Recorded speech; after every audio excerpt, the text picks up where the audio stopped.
Boa tarde, Ana, tudo bom? Vou tentar te ajudar da minha maneira simples, tá? De explicar o fuso horário para ti e as coordenadas geográficas, que são o que você tem que fazer quando sabe sobre fuso horário, né? E aí eu vou te explicar da maneira que eu sigo com os meus alunos. Mas você precisaria ter ali no teu livro ou numa imagem da internet, quando você vê o vídeo de novo, pausa ele e começa ele de novo. Seria legal você ter um mapa de fuso horário, né? Seria legal você ter um mapa mundi com as 24 linhas ali para a gente poder ir trabalhando junto e você fazendo com os dedos conforme eu vou te explicando, tá? Mas eu vou te mandar um mapa que é o que tem no meu livro, que com certeza tem também em outros e tem na internet. Só muda a versão da edição, mas vem a ser a mesma coisa, tá? Primeira coisa que eu acho que você tem que levar em conta é a base de cartografia do sexto ano. Pontos cardeais foi a primeira noção que você teve aproximada do que é fuso horário, tá? Provavelmente você trabalhou norte, sul, leste, oeste e depois conheceu a Rosa dos Ventos, né? Fez aquela rosa linda 3D que inclusive inspirou para mim uma exposição lá na escola, tá? E aí ali você percebeu que tinha, então, diversos aspectos para analisar além do básico do norte, sul, leste, oeste, para cima, para baixo, para direita e para esquerda. Hemisfério norte, hemisfério sul, hemisfério ocidental e hemisfério oriental. E aí, nesse sentido, é uma recapitulação ali do cestinho, tá? Que você teria de cartografia. Depois disso, vai passar pontos de referência que com certeza reforçaram na escola para vocês, né? De saber o que está ao sul, ao norte, ao invés de dizer em frente, embaixo, do lado, né? O aluno na geografia, ele aprende muita coisa, então ele não fala mais dessa maneira, ele fica mais culto na sua forma de se expressar, e ele vai precisar dizer no mapa para cima, para baixo. Só que como o mapa mundi é muito grande, criou-se linhas imaginárias para a gente estudar a distância de quanto para o lado, quanto para a direita, quanto para a esquerda, quanto para cima, quanto para baixo. E também o estudo é para nós entendermos no que isso influencia na nossa vida diária. Então, outro conhecimento básico que você precisa ter é sobre o norte geográfico, ou então você deve ter ouvido o polo geográfico do norte. Polo geográfico norte também algumas pessoas ensinam assim. O polo geográfico é um polo magnético mesmo, como o ímã, que tem lá no núcleo da Terra, mas viradinho para o lado de cima. Então, o nosso planeta, ele é como se tivesse o ímã e o norte vai puxar qualquer coisa imantada para a parte de cima, para a parte do norte. Por isso que as bússolas, por exemplo, elas vão levar sempre o sentido norte, né? Elas vão ter um polo imantado dentro do reloginho da bússola e ela vai virar sempre o sentido norte, para não levar as pessoas para todos os lados. Tem os outros pontos cardeais na bússola, mas eles não são os que vão puxar o sentido que você tem que caminhar. Por isso, quando se trabalha a bússola também, a gente vê que só entende como ir para o norte, né? Daí a gente pensa, tá, eu queria ir para o oeste ou para o sul, por que eu estou indo para o norte? Porque pelo menos para algum sentido, quando você está perdido, você tem que saber ir, né? Daí depois de lá você vê, quando você se encontrar num lugar maior e melhor, aí você vê para que lado que você segue, né? Mas pelo menos o norte você sempre vai saber, tá? Aí você vai precisar ver que não queria ir para o norte, queria ir para nordeste ou para leste.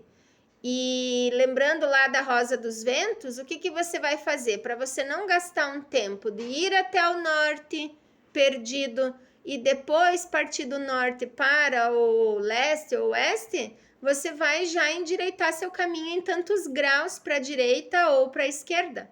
entende? Ou para baixo, conforme for. E para tudo isso acontecer de maneira mais fácil de ser entendida e resolvida, criaram as coordenadas geográficas, que são duas: os paralelos e os meridianos, que eu acredito que você também já aprendeu no 6º ano. Então, os paralelos vão sempre seguir as linhas do Equador e os meridianos vão sempre seguir o meridiano de Greenwich. Os paralelos são todas aquelas linhas azuisinhas para cima da linha do Equador que tem em qualquer globo e em qualquer mapa, tá? E os meridianos são todas as linhazinhas azuis que vão circular a Terra em pé. Então, tem as deitadas, horizontais, paralelos, e as em pé, verticais, meridianos. Para lembrar fácil, a principal é o meridiano de Greenwich, que é a em pé, que separa o mundo, vamos dizer, em hemisfério norte ou sul, mas lembrando que dando a volta no círculo, não vai separar nada como uma faca, né? Ou uma tesoura. Apenas para você entender que existe um grupo de países que se localizam mais para a direita, outros mais para a esquerda no estudo do mapa cartográfico. E da mesma forma, existe uma medida para a gente ir contando, porque a gente não pode ir contando tipo uma linha, 2 linhas, 3 linhas. A gente teria números muito parecidos e iria se perder no que é parecido. Por exemplo, tantas linhas para cima, tantas linhas para baixo, tantas linhas para cá do meridiano, tantas linhas para lá. Então, criou-se os graus, porque daí número, cada um é um, né? Então, criou-se 24 linhas, tá? Que daí nós estamos chegando no conteúdo de fuso horário e coordenada geográfica, que é trabalhar com paralelo e meridiano. Nós vamos ter o fuso 0, uma partida como se fosse um joguinho. A partida do 0 é o meio. Então, existe 12 linhas para frente e 12 linhas para trás, para nós fazer caber 24 linhas que dá o círculo da Terra num desenho plano, né? Num desenho esticado. Eu queria que você imaginasse o globo redondo e que ele fosse posto uma jaqueta nele, com zíper. E o zíper é o 0, tá? Então, se eu abro a jaquetinha, eu não vou mais ter o globo terrestre que era redondo, ó. Veja a minha mão. Eu vou ter esticado assim o mapa mundi. Então, as representações da Terra para fuso horário são planisfério político, que é o globo terrestre, e mapa mundi ou mapas digitais. E aí nós vamos ter o mundo que está assim em círculo, ó, aberto a jaquetinha no meridiano de Greenwich, a gente estica ele. E esticando ele, colando com adesivos do lado e esquecendo e lembrando que ele está sempre esticado, nós vamos ter esse mapa aí que é o que eu quero trabalhar com você das linhas. Então, o 0 vai ser o zíper, ele se chama meridiano de Greenwich, ele vai passar desde Londres, Inglaterra, e vai dividir o hemisfério ocidental do hemisfério oriental. O lado todo dos olhinhos puxados e do desenvolvimento avançado do nosso planeta, ele vai ser todo o lado oriental, né? E aí, olhando de frente para o mapa que o posicionador, o estudante ou o geógrafo, ele vai estudar. Ele de frente para o mapa vai ter números que, se ele estivesse de outra posição, ele teria diferentes. Então, você vai considerar numa conta de fuso horário sempre você de frente. Você de frente para o zíper ou para o meridiano de Greenwich ou para a linha do Equador, linha deitada, que divide o norte e o sul, você vai sempre usar os teus 2 polegares. De preferência, as tuas 2 unhas dos polegares, tá? Tá vendo aqui? Então, você vai pegar os teus polegares e colocar sobre o mapa. Ó, sempre assim sobre o mapa, tá? Por quê? Porque você vai partir de uma conta que você vai caminhar por cima das linhas do mapa, ou para frente ou para trás. Para você não se perder, usa as duas mãos, os dois dedos, as duas unhas, tá? Você não vai de um lado para o outro só com um dedo. Você sempre vai ter que chegar de um para o outro. Ou de lá para cá, ou daqui para lá. Quando você partir da esquerda para a direita, que é o caminho normal da gente ir para frente na vida, você vai com a unha esquerda. Pula uma linha, pula duas linhas, pula 3 linhas. Quando você vai ter que voltar de um país de lá da direita para a esquerda, por exemplo, agora na Copa do Mundo, que os países todos da Europa Ocidental, todos os do hemisfério oriental, aliás, têm que vir para os Estados Unidos e México, eles vêm voltando, né? Então, eles vão vir mais fácil olhando no mapa com a unha da direita, tá? Eles vão vir 1, 2, 3, tantas linhas que eles pularem, são as linhas de horas que eles têm de diferença. Só que alguns países, eles são muito grandes em território físico. A Rússia, por exemplo, ou o próprio Estados Unidos, ou ainda o Brasil. Então, seria muita diferença, muita disparidade a gente medir 8 horas de diferença, por exemplo, as 8 linhas da largura da Rússia toda. Ela é bem gorda, né? Então, existe um padrão mundial de até 3 horas de diferença, mesmo que tenha mais linhas. Isso é um estudo aleatório, ele muitas vezes não é pedido em prova, é só uma informação para você entender como funciona em países maiores de 3 linhas, tá? O Brasil, ele tem 3 horas e pouquinho de diferença entre o Acre, na pontinha dele com a Bolívia, até, por exemplo, a Paraíba, tá? Dando entrada no oceano.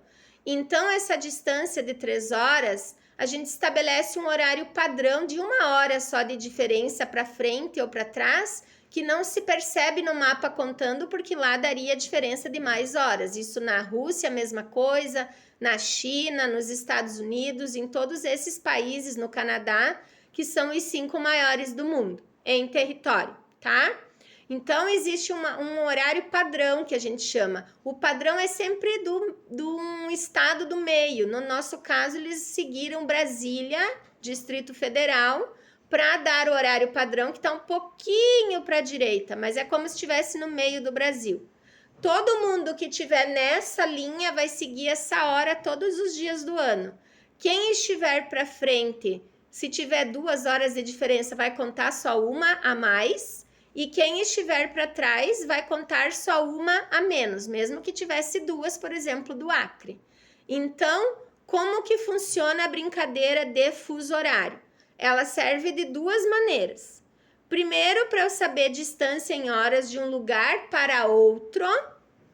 E essa brincadeira vai servir para cima ou para baixo, que com certeza vão pedir mais para você só no ensino médio. Isso se chama latitude.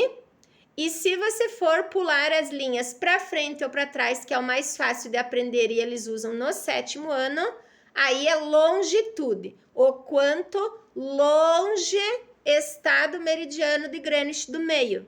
O quanto longe vai ficando de linhas, ou o quanto perto, tá?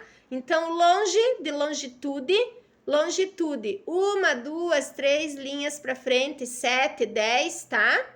O Japão ou a China, eles têm uma diferença. Dizem que quando é 1 hora aqui, é 24 horas igual, 12 horas igual lá o contraste, né? Meio-dia, meia-noite. Não é. São 11 horas e pouquinho, né? Então, 11 horas de diferença. Se aqui é meio-dia, lá é 11 da noite. Mas nem sempre se faz a conta pelo meio-dia, que é onde os alunos erram as questões, porque eles decoram o meio-dia e a meia-noite, né? Que seria a linha 12, certo? Que seria a linha 12 ou a linha 24. O que você vai levar em consideração é o endereçozinho de cada país do mundo. Nós não falamos mais de pessoas. No 7º ano, a gente estudando fuso horário, a gente estuda países. Pensando que cada país está solto no mapa como um quebra-cabeça ali, uma pecinha, eles precisam ter um endereço, assim como a gente, né? Para as coisas que acontecem neles, por exemplo, a Copa do Mundo.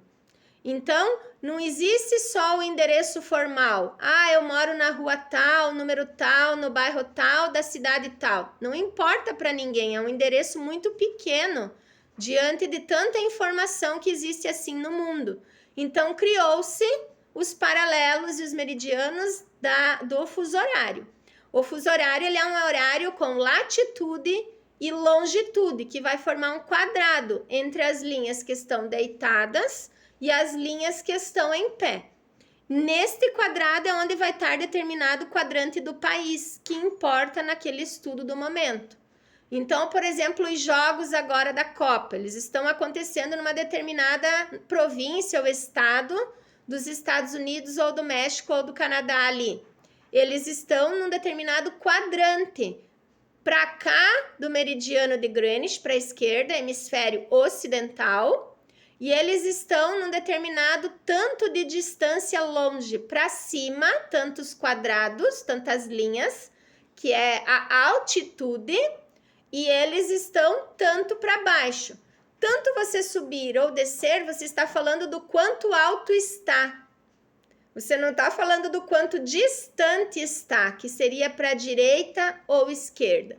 Quando você está subindo ou descendo no mapa, isso é altitude. Quando você está medindo se você está para frente ou para trás, isso é longitude.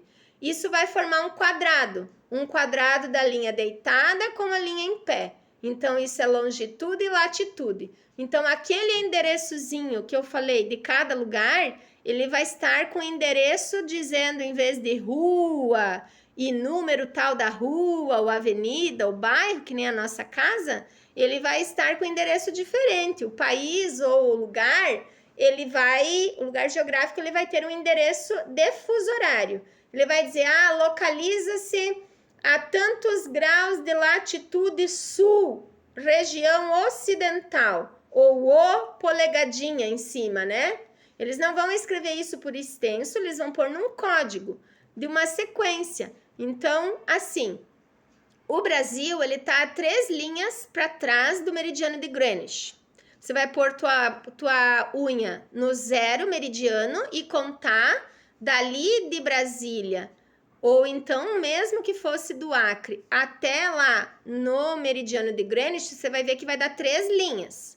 O Brasil é tão largo que vai dar de 3 a 5 linhas, mas o fuso oficial é Brasília, então vai dar menos 3. Menos 3, tá? Menos 3 em relação ao quê? Ao meridiano de Greenwich. Então, essa é a nossa primeira informação de endereço.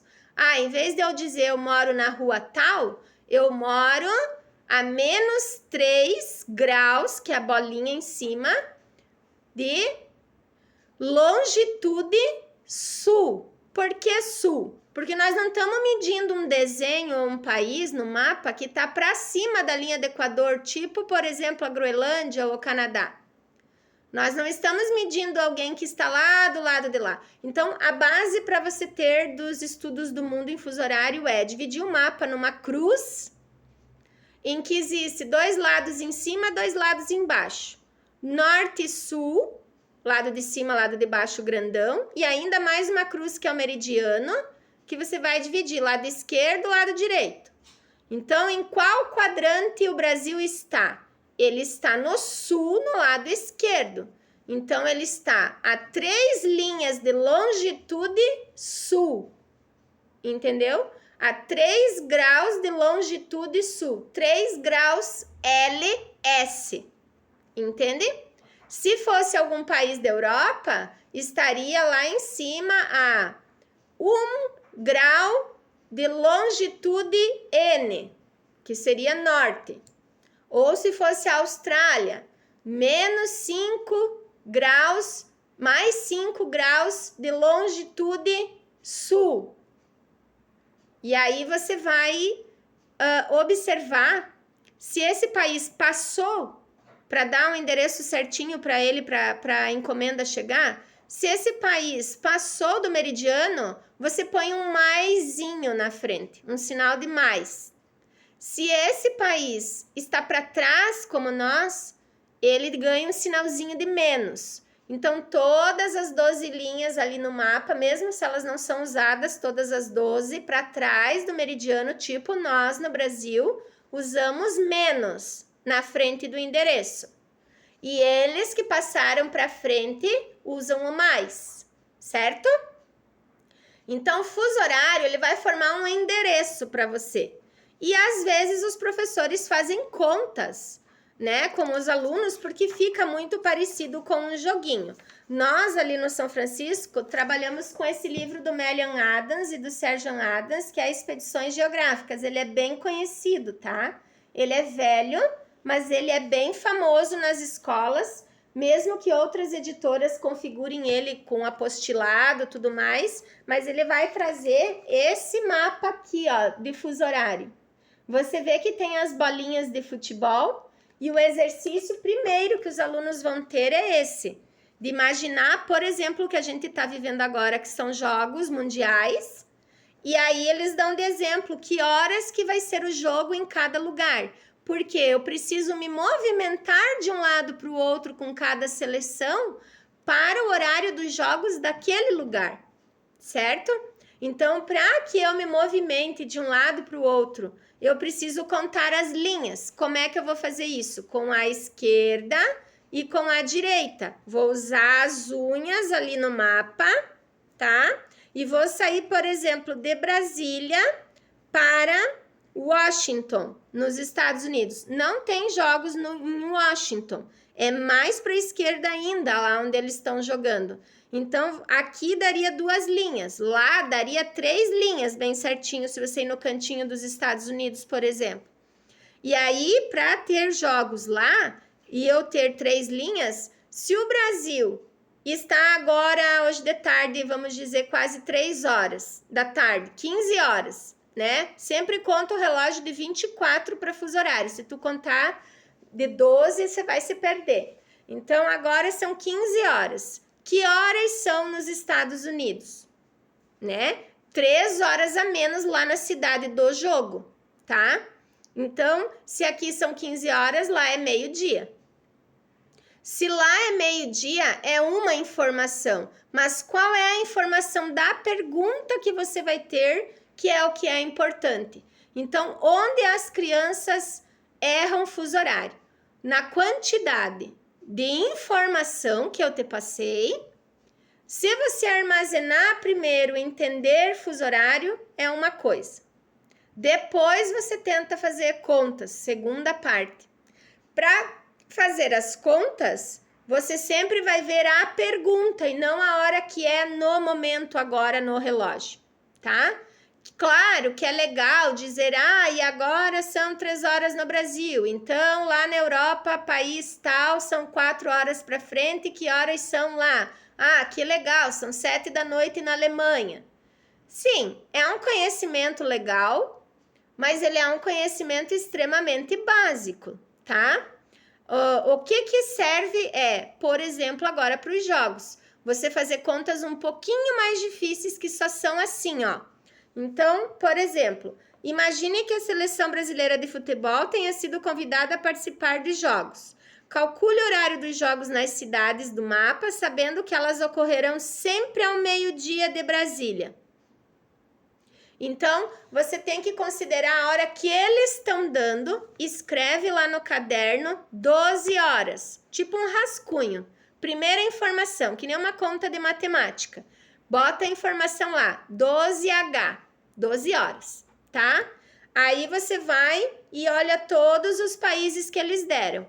Aqui eles deram para nós 9 países. Aí você vai contando as linhas, faz outra tabelinha do lado lá. Santiago, na capital do Chile. Conta quantas linhas, escreve lá no rascunho. Santiago, 3 linhas. Menos 3, porque é para trás, tá? Tóquio, mais 11 linhas. Você coloca Tóquio, você vai fazer uma carreirinha no caderno. Primeiro você pôs 12 horas, depois você pôs lá as cidades que eram importantes da pergunta que eles querem resultado.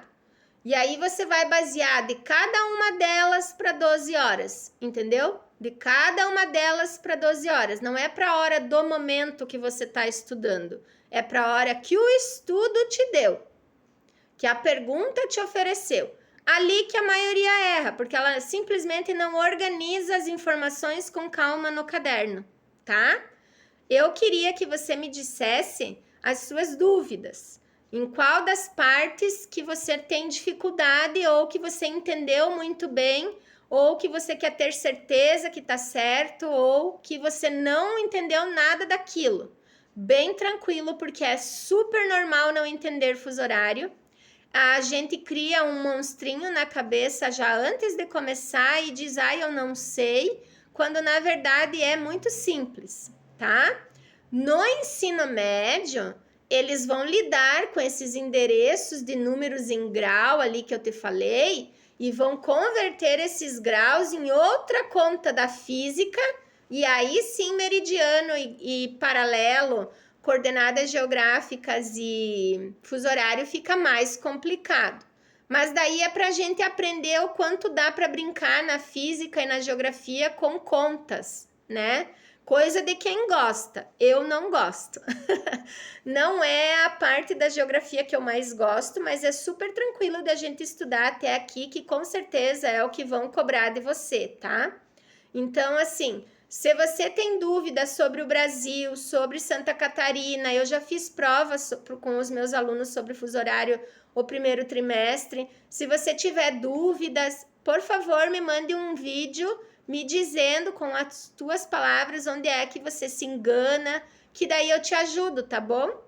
Outra última informação que eu esqueci de explicar para você é que são 24 linhas porque são 15 graus de distância de uma linha para outra, em pé, do meridiano de Greenwich. Se você fosse pegar uma bergamota, uma abobrinha, uma cebola e observar as listras, ou uma melancia, todas essas listras que elas têm é como o planeta Terra estudando o fuso horário. Ele vai ter várias listras em pé e cada gomo ou cada listra tem 15 graus de distância. Sabe por que é grau? Porque não é que eles complicam. Como é que nós vamos medir uma coisa com a reguinha de 30 centímetros o tempo todo passando a reguinha, sabe? Em algo que é mundial, né? Então, a gente lembra de uma circunferência, de um círculo redondo, e aí a gente imagina, mesmo sabendo que a Terra é disforme nos relevos e altitudes, né? Mas a gente no estudo imagina ela plana, né? Imagina ela um círculo perfeito, sem ondulações. E aí como uma bola também. Mas a gente usa a cebola ou os gomos porque eles têm as listrinhas. E aí, cada listrinha, imagine que tenha 24 listras ou gomos. De cada gomo até cada gomo é um endereço de 15 graus de distância. Então, se o Brasil está a tantos graus para trás do meridiano de Greenwich, longe, né, de meridiano de Greenwich no sul, ele está para trás tantas linhas, mas eu não posso escrever tantas linhas e nem tantos graus desse mais esse mais esse. Então, eu já coloco o número inteiro, 45 graus de longitude sul ou de latitude sul, porque ele está para baixo no hemisfério sul da linha do Equador, ele está longe do meridiano de Greenwich tantas linhas, então tantos graus. Se eu não me engano, o nosso está a 45 graus. 45 graus quer dizer quantas vezes de 15 em 15 o Brasil se afastou. Vai dar quase 5 linhas no máximo dele aqui na parte esquerda do Acre, né? E senão 30 graus saindo ali do zero. A gente sabe que chega no 45 porque saiu do zero. 0, 15, mais 15, mais 15, mais 15, passando com a unha por cima de cada linha. Quando acabou o Brasil, a gente sabe o enderecinho dele, 45. 45 o quê? Não são 45 peças, 45 frutas, são 45 graus. Graus de quê? Graus de longitude ou altitude ou latitude sul, tá? A altitude, ela é um conteúdo à parte, que você já deve ter aprendido no 6º ano. A gente não mistura a altitude com longitude e latitude nos paralelos meridianos, coordenadas geográficas ou fuso horário, porque o aluno confunde a altura com a altitude, tá? Uma pessoa, ela tem uma altura do chão até onde ela termina na cabeça. Ou mesmo um prédio tem uma altura do chão até onde ele termina lá no último andar, certo? Uma planta, qualquer coisa que você queira medir, por exemplo, o seu cachorro, tá? Mas a altitude, ela é uma palavra específica para o meio ambiente ou para o espaço geográfico. Ela não serve para objetos ou coisas. Coisas não têm altitude, o que tem altitude são lugares, tá? Então, do chão para cima, de toda a superfície de qualquer lugar, tem pontos mais altos, pontos mais baixos, pontos medianos. Por exemplo, o nosso estado tem o 2º maior pico de altura da América Latina, que fica em Urubici. São 1.600 e poucos metros de altitude. O que quer dizer isso? Que a pontinha mais alta do chão até onde o relevo possa alcançar em forma de pedra ou de morro, tem 1.600 metros, 1,5 km para mais de altura, né? Mas como essa altura diz respeito ao meio ambiente, a um espaço geográfico lugar, ela ganha uma coordenada geográfica de altura, e aí a gente chama isso de altitude, a medida de quanto alto está no espaço geográfico, certo? Se a gente pensar que o globo não são figurinhas de bandeirinhas de adesivo de países no mapa mundi, mas que eles são realmente lugares constituídos de vegetação, água e relevo, esses lugares são planos ou altos. Se nós fôssemos passar a mão ao redor de um planeta, do nosso planeta, como uma pessoa que faz cerâmica ou algo de barro assim e fica segurando a massa, passar na mão, né? Nós íamos sentir ondulações. O que seriam essas ondulações? Os relevos. Ah, agora estou passando a mão aqui nos Andes. Ah, agora estou passando a mão aqui no Everest. Ah, e assim por diante, entendeu? Quando fica plano, não tem ondulação. Ah, aqui deve ser a praia de tal lugar. Aqui deve ser uma cidade muito plana, que só tem potreirinho reto, né? Então, assim a gente deveria ver o país na sua forma real, que é como as imagens de satélite realmente mostram pra gente, tudo verde ou azul, né? Então, que de verde temos muito pouco e de azul também tá ficando precária a cor, né? Mas, enfim, quando você tiver dúvida sobre partes específicas, me manda para nós irmos estudando junto, tá? Aí fica mais fácil. E se você também quiser fazer a aula conversando comigo, ao invés de eu te mandar um vídeo, você também, a gente combina e eu ajudo você, tá bom? Um beijo, fique bem.